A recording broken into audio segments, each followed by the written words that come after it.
Hello दोस्तों, क्या हाल चाल सबके। बहुत बहुत स्वागत है आपका हमारे यूट्यूब चैनल के ऊपर। आज का टॉपिक है हमारा CSS। आज हम CSS की नई सीरीज को स्टार्ट करने वाले हैं। लेकिन CSS को पढ़ने से पहले हम वेब डिज़ाइन को, किसी भी वेब पेज को बनाने के लिए या वेबसाइट को बनाने के लिए कौन कौन सी हमें 3 बेसिक लैंग्वेजेस आनी बहुत ही ज़रूरी है, उसका हम बेसिक एक छोटा सा प्रीव्यू देखने वाले हैं। कौन कौन सी हमारे पास लैंग्वेजेस हैं और उनका क्या क्या काम होता है।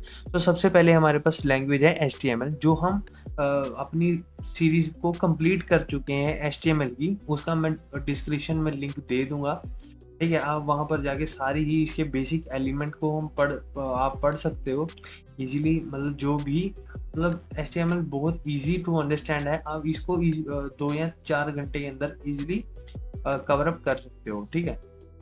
और HTML का मेन काम क्या होता है, वेब पेज के बेसिक स्ट्रक्चर को तैयार करने के लिए। जैसे लाइव एग्जांपल ले लेते हैं, कोई भी घर बनाना होता है हमने घर पे। घर बनाने से पहले एक प्लॉट पे हम पहले दीवारें खड़ी करते हैं, दीवारें फिर लेंटर बनाते हैं उसका, ठीक है।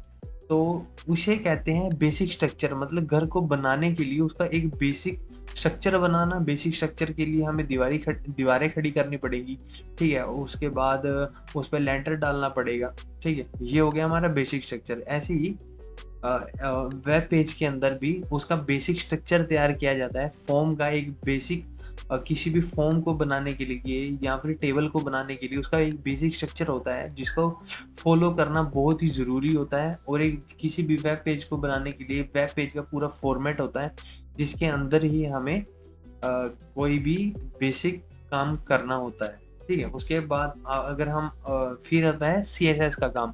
CSS का काम होता है स्टाइलिंग करना। जैसे हमने घर की दीवारें तो खड़ी कर दी, लेकिन उस पे हमने पेंट करना है। मतलब वेब पेज तो हमने बना दिया, उसका बेसिक स्ट्रक्चर बना दिया, उसके ऊपर अब कलरिंग करनी है, तो हम CSS की हेल्प से उसको कलर अप कर सकते हैं।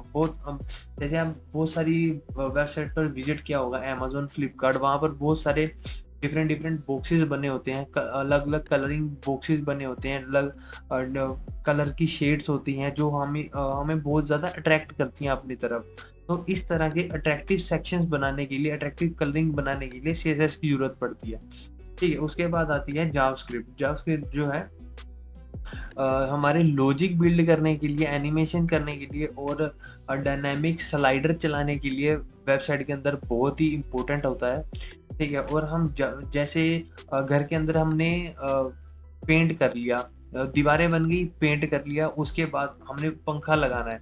और पंखे को हमने पंखे को कैसे कंट्रोल कर सकते हैं हम, बटन के थ्रू हम बटन को ऑन या ऑफ करके उस पंखे को चला या बंद कर सकते हैं। वैसे ही हम जावास्क्रिप्ट की हेल्प से कोई भी मैं वेब पेज के अंदर कोई भी एक बल्ब का डिज़ाइन बना देता हूँ और उसके साथ में एक बटन बना देता हूँ, ठीक है।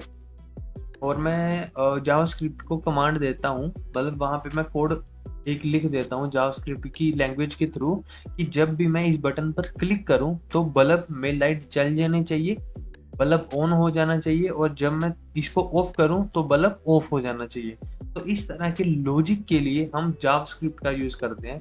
तो गाइस, अब बने रहिए हमारे साथ। तो अब आने वाली वीडियोस के अंदर हम HTML के सभी एलिमेंट्स को कैसे स्टाइल करेंगे वो सीखने वाले हैं, और बहुत सारी नई नई चीज़ें सीखेंगे, नए नए डिज़ाइन बनाना सीखेंगे। तो चलिए गाइस, मिलते हैं अगली वीडियो में।